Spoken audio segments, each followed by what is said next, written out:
Bonjour à tous les amis, c'est Viking Studio, aujourd'hui on est parti pour une nouvelle vidéo dans la série Turbochargeur. S'il vous plaît, restez jusqu'à la fin de la vidéo, j'ai 2-3 détails à vous dire. Donc la dernière fois, nous en étions arrêtés à 1922 avec la naissance du permis de conduire. Et donc là, bon, on va faire un petit saut dans le temps parce qu'il n'y a pas vraiment de grandes avancées. Et donc on arrive en 1931 avec une invention majeure dans l'automobile, l'antivol Neumann. Alors, le Neumann, c'est tout simplement, vous savez, là, ce petit truc que vous avez à droite du volant, sur la colonne de direction, qui est maintenant remplacé par des cartes d'ailleurs. Donc, c'est l'antivol à clé sur la colonne de direction, plus connu sur le volant. Mais là, je vais faire un petit retour en arrière, puisque en 1923, nous avions eu la première édition des 24 heures du Mans, gagnée par des Français, gagnée par Chénard et Walker. Voilà. Et ça c'était juste un petit saut en arrière parce que j'avais oublié peut-être ces détails dans le scénario. Mais là, on arrive à partir de 1933 avec un tournant majeur dans l'histoire de la propulsion des véhicules à moteur. L'invention du concept de la traction avant. La traction avant, qu'est-ce que c'est? La traction avant, c'est sur une voiture, c'est des roues avant motrices. Parce que jusqu'ici, on était sur des systèmes à propulsion. Et donc c'est inventé par un certain André Lefebvre qui présente le concept tout d'abord à Louis Renault. Mais Louis Renault n'acceptera pas. Les premiers à produire un véhicule avec une traction avant, c'est Citroën, avec la Citroën traction avant, dont le concept va débuter en 1934. Voilà. Donc ça améliore quand même nettement la tenue de la traction avant. Je ferai une vidéo plus tard dans Turbochargeur qui vous expliquera ces concepts-là. Cette voiture-là, qu'on connaît pour avoir été la voiture de la Gestapo pendant la Seconde Guerre mondiale durant l'occupation en France, mais aussi pour avoir été une voiture emblématique de la résistance. Voilà, c'est ce véhicule. Je vous laisse méditer dessus. Il pouvait monter jusqu'à 135 km/h dans ses versions plus puissantes. Il était motorisé par 4 à 8 cylindres. On fait une vidéo par exemple sur des véhicules emblématiques. Plus tard dans Turbochargeur, voilà, c'est posé. On passe à la suite. Oui, parce qu'ensuite, nous avons du très très lourd qui arrive.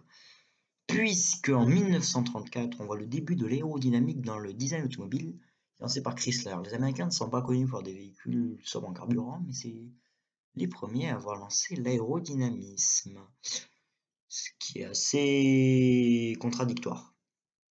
Voilà.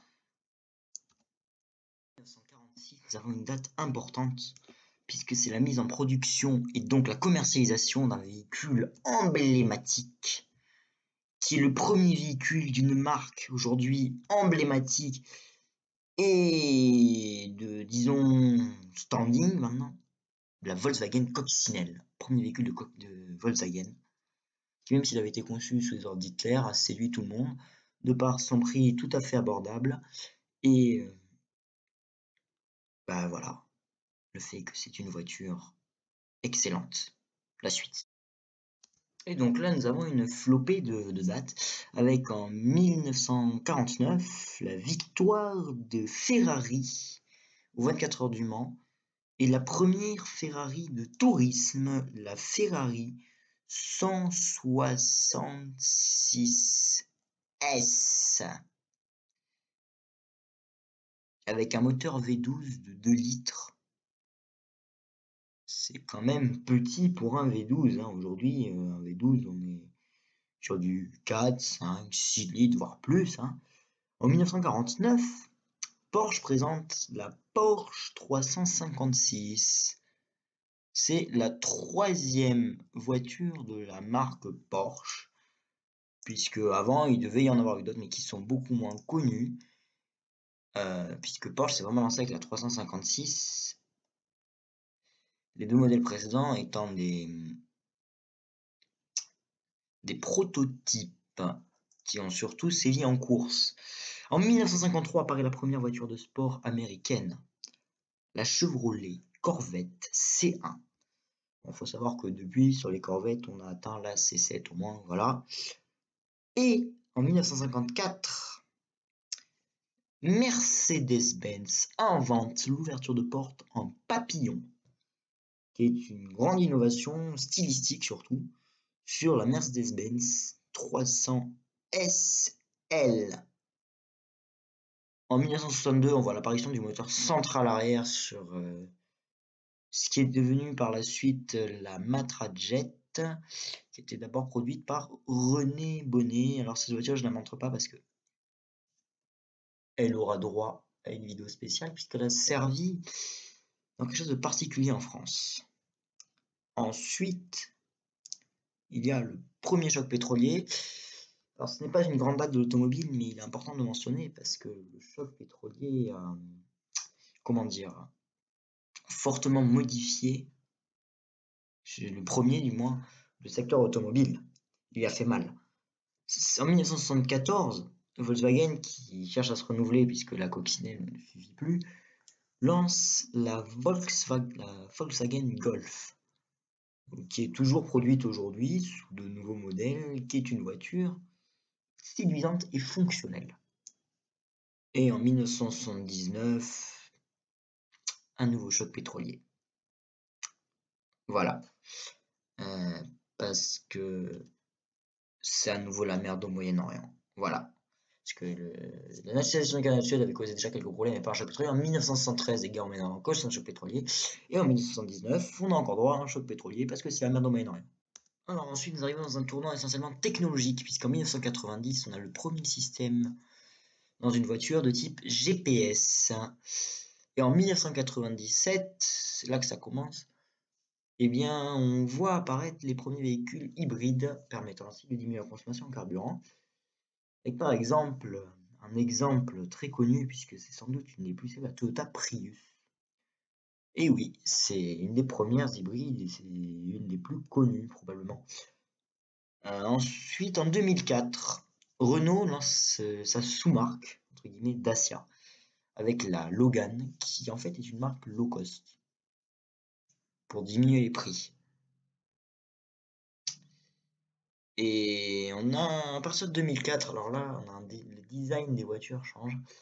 Alors moi, franchement, cette modification de design, j'aime pas trop parce que, encore, les coupés 4 portes, ça va, mais on a lancé les SUV. Le SUV, c'est un 4x4, mais pour la ville. En gros, un 4x4, il ne sert à rien. En 2007, à cause de la crise financière, les trois grandes marques de Détroit, les trois grandes marques américaines, enfin les trois grands groupes, plutôt General Motors, Ford et Chrysler, qui sont tous basés sur Détroit, Détroit étant la capitale de l'automobile américaine, et une des capitales de l'automobile mondiale, une des villes les plus importantes dans l'automobile, eh bien, on a un petit problème.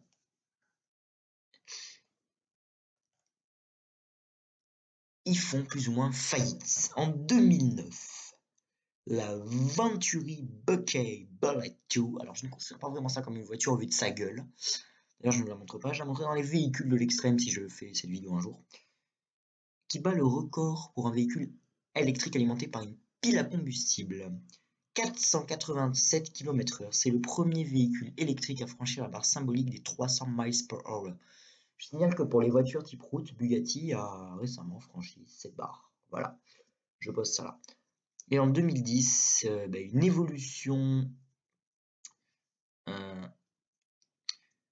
de cette Venturi, la Venturi Buckeye Bullet 2, eh bien, cette fois-ci est équipée d'un pack batterie lithium-ion, bat le record pour un véhicule électrique 495 km/h et atteint une vitesse de pointe de 515 km/h.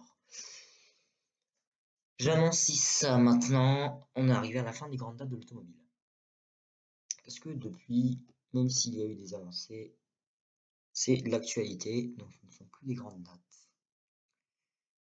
Donc, je l'annonce, on passera à autre chose.